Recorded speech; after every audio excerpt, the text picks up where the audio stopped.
welcome back to another episode of From the Couch Sports. This is episode 26, and I am your host, Connor. If you like the video, please like the video and subscribe to the channel. I got a lot I want to get into today, starting off with the NBA Finals. Our last video, we kind of did a little bit of a preview for the Finals, and then since then, we had the first game Thursday and the second game on Sunday. So Game 1 and Game 2 are out of the way. Right now, we are sitting at a tied series. The Warriors had two straight home games before they're going to Boston. Game 1 was taken by Boston, and then Game 2, the Warriors kind of blew Boston out. So I'm going to cover each game, and then we're going to get into some more thoughts on the series and some other topics going on in sports as of late. To start things off, Game 1 was a very interesting game because it was a story of the quarters, basically. Because in the first quarter, the Warriors got off to a crazy start. Steph Curry had a great first quarter. And then they kind of let the Celtics creep back into the game in the second quarter. The Celtics were able to close the lead, and then they even take the lead. They had a 2-point lead at half in the first game. And then third quarter comes around, and it looks like the Warriors are just going to blow them out of the water. They had a 14-point differential in the third quarter. So they were leading until the fourth quarter. And, obviously, fourth quarter is the most important quarter in basketball. So the Celtics took the right quarters in this game. But in the fourth quarter, the Celtics outscored the Warriors 40-16. So they were able to come back from a deficit, but also take, a sizable lead, winning by 12 points. And in this game, Al Horford had a phenomenal game with 26 points. Jaylen Brown has looked amazing in this playoffs. He had 24 points of his own. And then Marcus Smart putting up 18 points. He's known as the defensive guy, but, he's shown to be a much better three-point shooter. Over his career, he's really developed into a better shooter, and he had a very good game one. And then, surprisingly, Jason Tatum didn't have the best, statistic game one. He only had 12 points scoring the ball. But, the thing is if the Celtics are able to win games with Jason Tatum, having an off day with 12 points, then they should be in better position to win the series ultimately if he can kind of get back to that 25, 26 points per game that we usually see out of him. But game one was a fun game. The Warriors did some things Steph Curry was really hot in game one, and then Kerr kind of pulled him out while he was hot. And I totally understand you got to rest your players sometime. But at the end of the day, this is also the NBA Finals. So if there's going to be a time where you don't rest your players as much, especially coming off of they had a week and a half off from the Western Conference Finals, they kind of deserved that. I think they beat the Mavs in 5 games. While the Celtics Heat went 7. So the Warriors had all that time off. And then they had another 2 days off before the next game for Game 2. So it was come on, play your stars, especially the guys who got the hot hand, keep them in the game. But outside of that, the Celtics just went on this crazy run. They seem to be hitting every single three that they were taking. And, they're a lot better. I thought this was going to be a close series regardless. But I think a lot of people are heavily favored in the Warriors, and at the end of the day, I still think the Warriors are probably going to win in 6 games. But the Celtics is a very good team, and at the end of a game, anything little things can change the outcome of the game, and it takes just a couple right shots going your way, and then you could potentially win a game. And and honestly, in game 2, this was a close start to the game. And it was if the Celtics took game 2, they're in the driver's seat to win the series, because they would probably have won, going back to Boston for games 3 and 4. You'd have to have favorited them to win at least one of those, so they go up at least with three games. But that's not what happened in game 2. The Warriors were able to basically blow the Celtics out. The first half was really close, but then we got into the third quarter, and the Warriors had 35 points to the Celtics 14. So just an awful start to the second half. Jaylen Brown had 17 points. Derek White, actually, who's been kind of a big player in this series, and a guy that flew under my radar a little bit because I think I talked a little bit about like the depth of the Celtics and like what's gonna happen when you don't have Marcus Smart in the game to guard Steph Curry or Jordan Poole. But Derek White has played very well in this series. He's hit a ton of big shots. He's been a big time factor. And then Jason Tatum actually had a big game. He had 28 points. But on the flip side, like the rest of the supporting cast, outside of those three players, no one else scored double digits. Like Al Horford had a pretty tough game. There was even a possession where he was posting up on Steph Curry and was unable to do anything, just turned over the ball. So like to beat the Warriors, they just gotta play. They gotta play better basketball. That was tough. A tough game too. Completely just got blown out. And then the Warriors in this game, they just had a lot of contribution. Steph scored 29. Andrew Wiggins had 11. Looney had 12, and Klay had 11. And then Jordan Poole at the back part of the third quarter just comes in. He drains a three, gets the ball back. He does like a crossover at half court and drills a half court 3-pointer at the buzzer. Like he had 17 points, went on a phenomenal run. I mean that was an awesome finals moment. He just drains this half quarter, total Steph Curry like, and then just like literally stares Steph down, high fives him, daps him up. Like that was a ton of fun to watch. Like Jordan Poole is turning into a special player, and to see him alongside Steph and Klay and all the other players they have, this Warriors team is just so dangerous. And to think that like James Wiseman is still probably coming back next year, and I know a lot of people are like up in the air as to whether or not he's gonna be what we expected him to be, being selected number 2 overall. But it's just still crazy to think even if he isn't, you still have all these other guys that are developing, guys that weren't even really getting a lot of minutes, like Kuminga's not getting too many minutes in the finals. Moody, like they got a lot of other talented players that really are just going to be developing into their own in the next couple years. But so game 2 was just a complete domination in the second half by the Warriors. They're going into Boston for game 3 and 4. But for Boston's side, the good thing is they do have the home court advantage. But we've also seen in the last couple series they've been dropping home court games. I think they've dropped 2 to the Heat and at least 1, maybe even 2 to the Bucks in the series prior to that. So I think this is going to go down as a very good finals. Like I said, I think this is a 6-game series, most likely. But time will tell. I really want to, mostly it. I mean, at this point in the finals, I don't have a dog in this race. The Heat aren't in it. I've got players on both teams that I really do like. Mostly, I want a good series. I want close games. I don't want to see any more blowouts.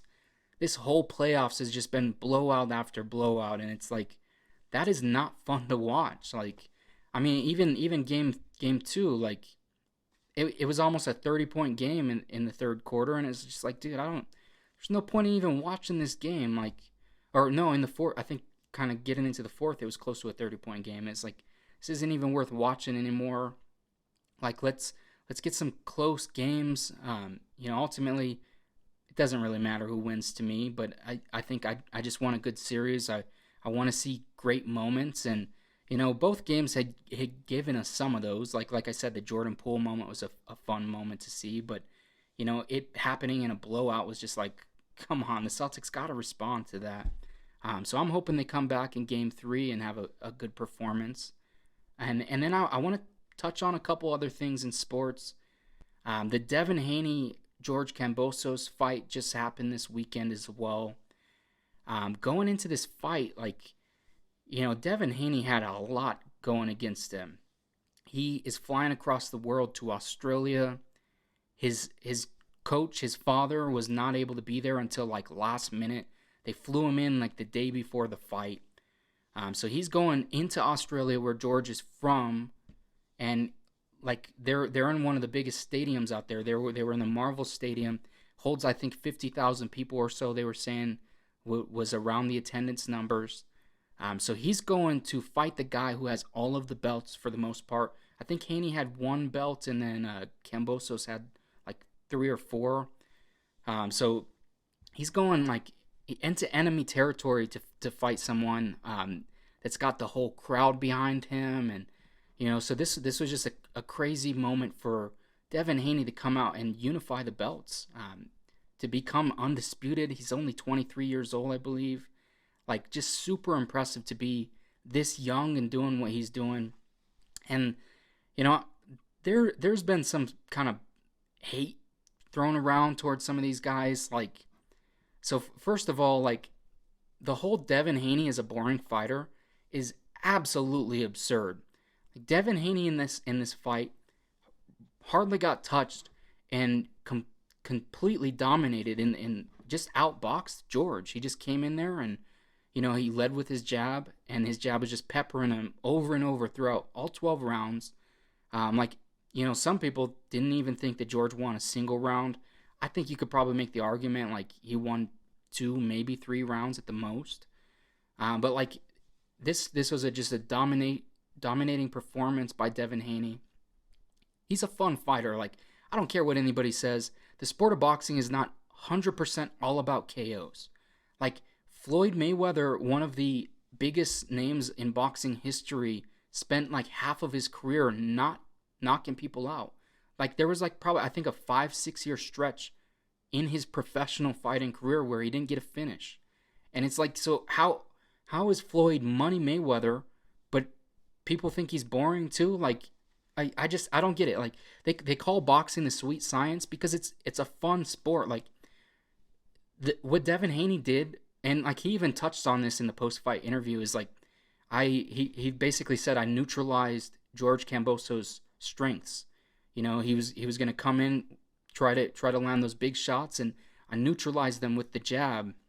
And he just, he had a phenomenal performance, becoming undisputed at the age that he is. Super impressive.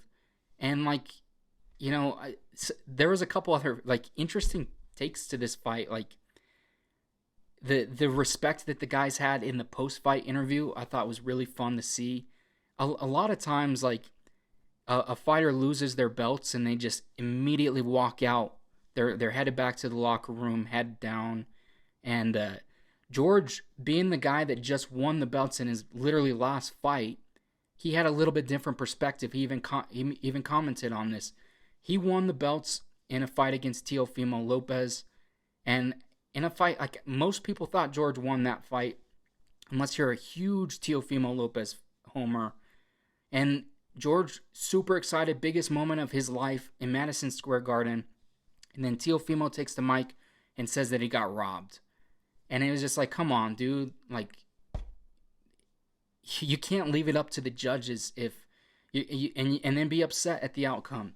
And so George said something along the lines of like, I thought this was a closer fight, but I'm going to let him have his moment. He won the belts, and we'll run it back. We had the rematch clause in the contract. So I really liked the respectfulness from him as a fighter. And then these guys were just the utmost respect. Devin Haney respected the opportunity to fight for the belts, but also because most guys aren't giving these guys the opportunity. Most guys don't want to fight the best in the world like they did. And so they had a ton of respect to the point where the interviewer was interviewing them side by side. That's something like you don't ever see in really any kind of combat sports. So I thought that was really, really awesome to see the mutual respect between the two fighters. Now, like, I don't really necessarily want to see this fight ran back. Like, I understand, and so from Devin Haney's perspective, he wanted this opportunity at any cost. I don't care if I have to fly across the world and go face you in front of 50,000 of your people. I'll do it, basically, is what he said. I don't care if I got to take a pay cut to fight you. I'll do it. I want the belts. I want to prove that I'm the best boxer in the world. And he did exactly that. But part of him being willing to do that he agreed to a rematch clause in the contract. So most likely George is going to try to exercise that clause, get an immediate rematch back in Australia. And I know depending some of these things play out differently. I know there's been times in the past where a rematch clause is like voided, like the promotion might say, we'll pay you out, similar to what you might have made for the fight, just so you don't have to do the rematch right away.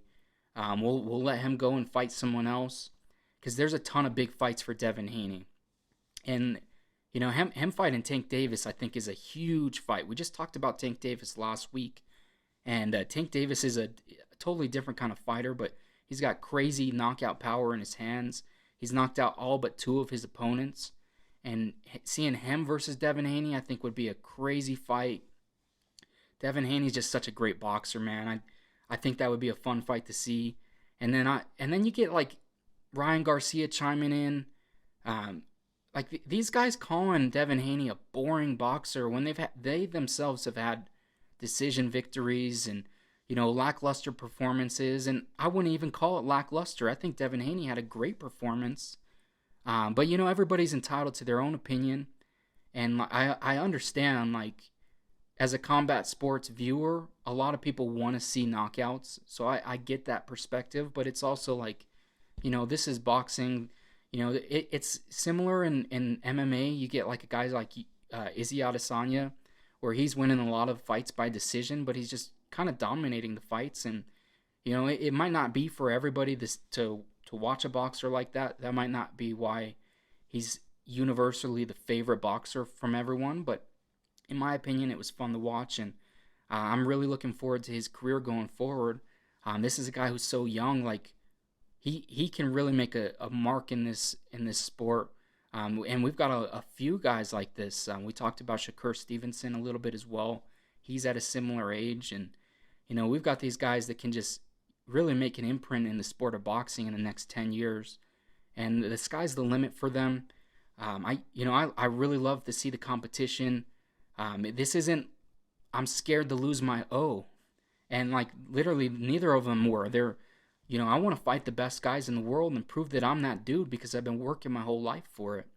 So I really like to see that. And I'm curious to see where things go from here. I do think that for George, this is going to be a learning experience. I think that he's going to be able to come back from this.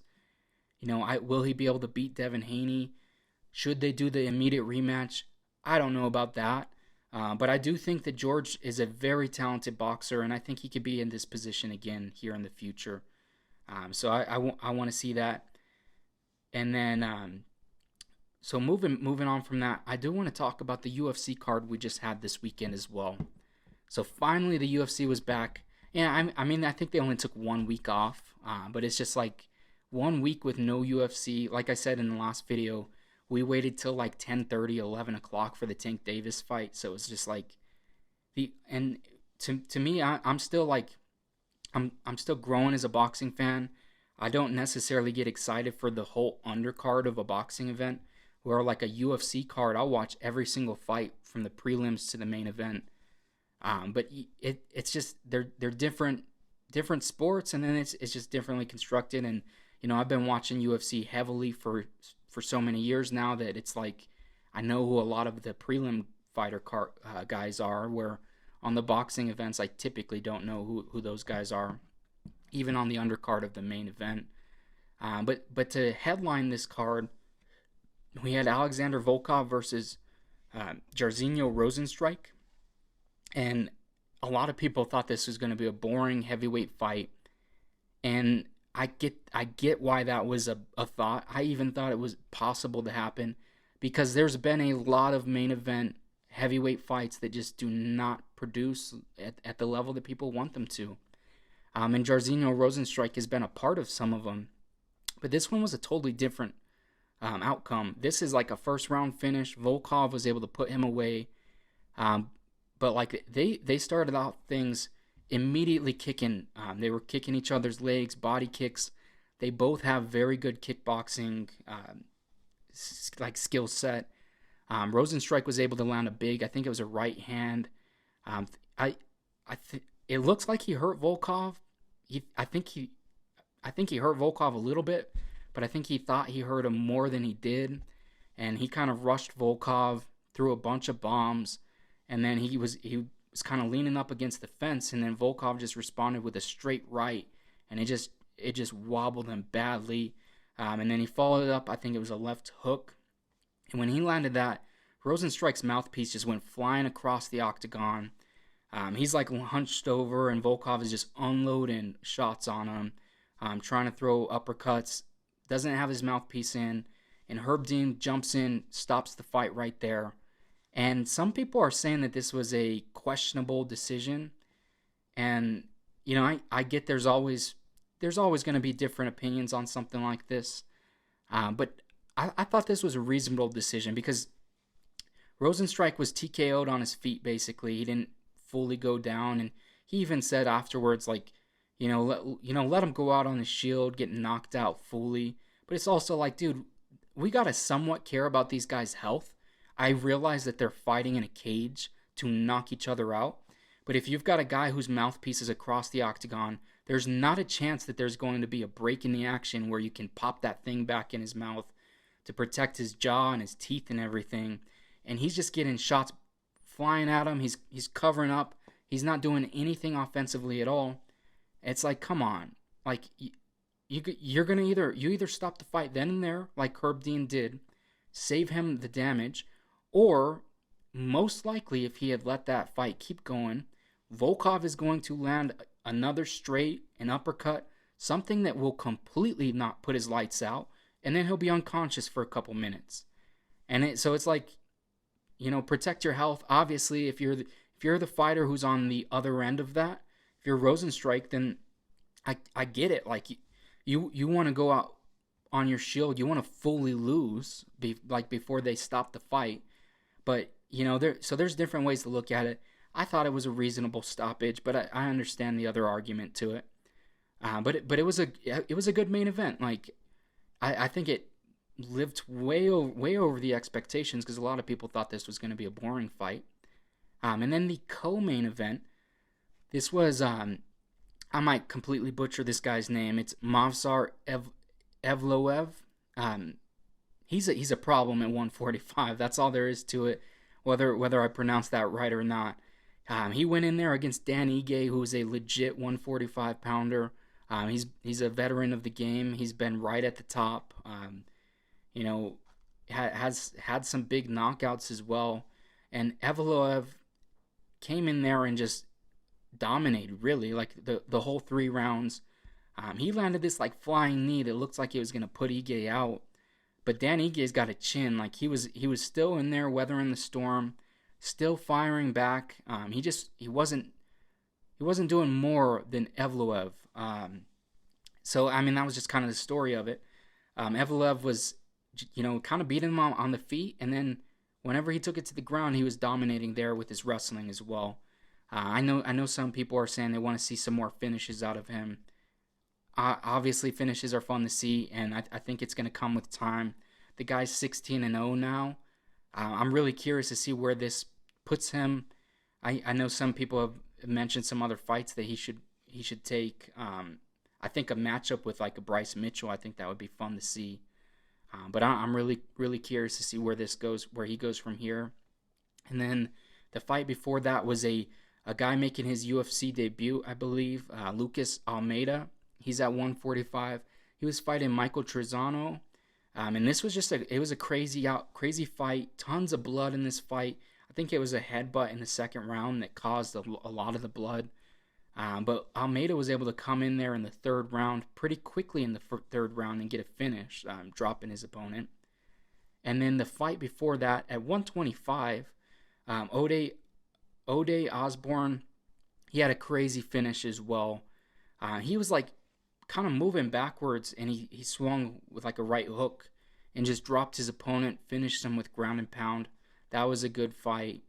And then like to start the main card, Alonzo Menefeld, he had a crazy first round win as well at 205. He was using a lot of wrestling, and towards the end of the first round, he was able to get him in a crucifix position, his opponent, and he just started dropping elbows and ground and pound, and they called the fight there. And he was dropping some hard elbows. It looked like his opponent was going to be knocked out soon if he wasn't already. When your head is laying against the canvas and you got someone dropping either elbows or fists down on you, your head is literally bouncing off the canvas.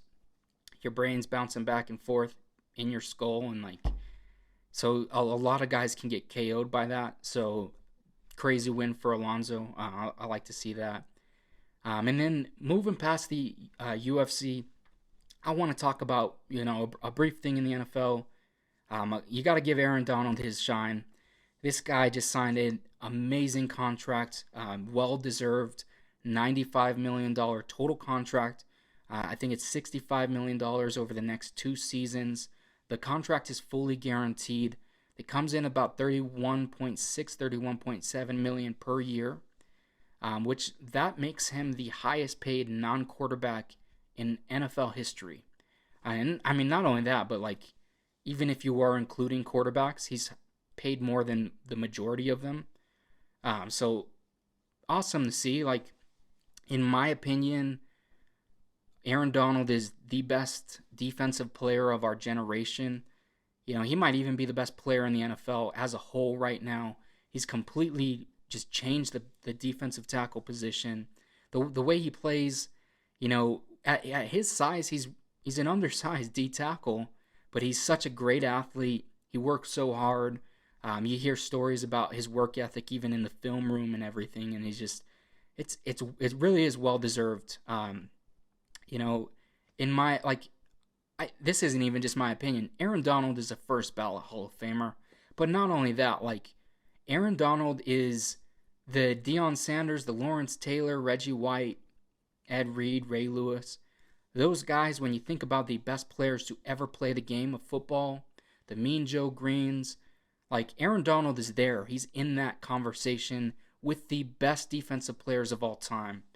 And what he's done so far, he's certainly in there, and he's got a couple more years. He's only 8 years into his career. I know he was even contemplating retirement, they said, but now he's going to try to run it back, see if he can win another Super Bowl. And the Rams might have a good shot to do so. Aaron Donald's just one of the funnest players I've ever seen, just to watch. Seeing a defensive tackle disrupt the game the way that he does, it's absurd. Nobody's done this before at the level that he does. We've had 3-4 D ends like a J.J. Watt a few years back. You have defensive ends that are usually the ones disrupting the pass game the most.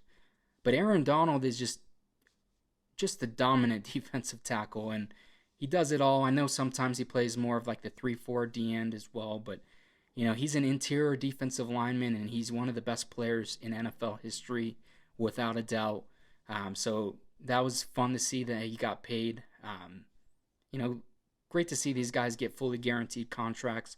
We see so many times a guy that gets, he gets a contract and then he gets an injury or something, and then the team cuts him or whatever. So seeing a guy that goes out there and has earned the contract, and seeing these fully guaranteed deals, I think is really cool to see now in this day and age of the NFL.